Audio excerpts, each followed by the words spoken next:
So a new update for the Ricoh GR III and the GR IIIs. If you want to know how to update your camera, you can take a look at this video up here.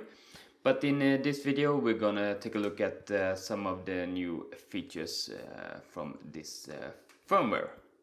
We have a new focus option, so if we turn the camera on, we can go into the focus menu system.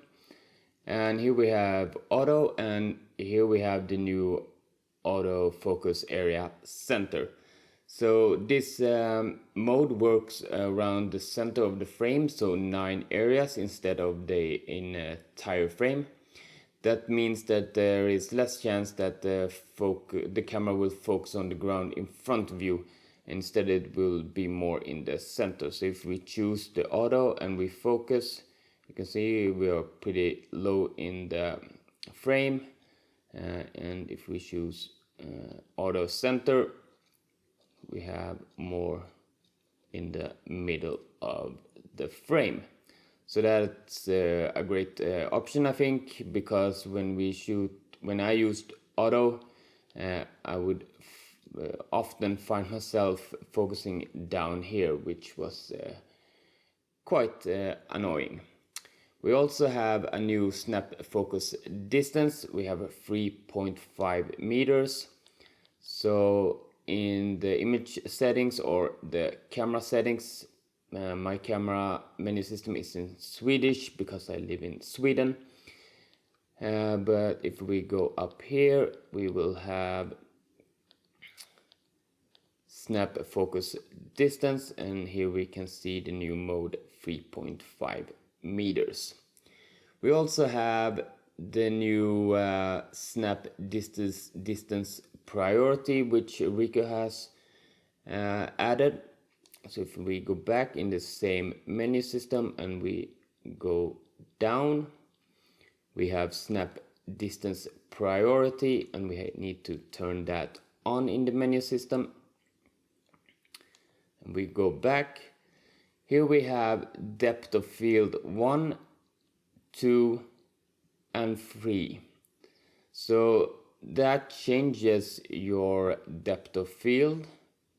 So here we have 8.0, we have 11, and we have 16, and it also changes your shutter speed. And here you can see where your image will be in focus depending on what you're choosing.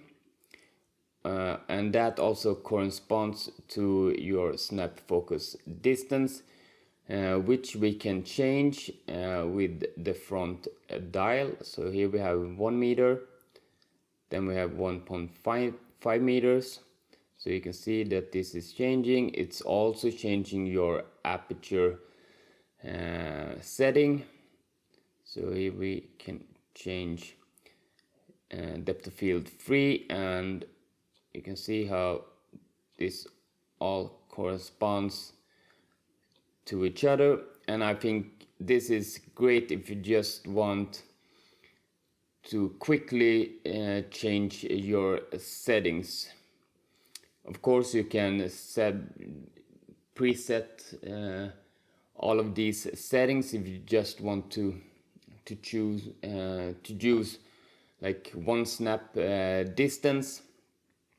But I think this is a great way to just quickly change your settings if you want to try out different things.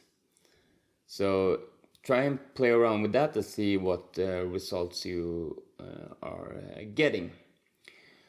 We also have, if we want to trim our images, we had some confusion.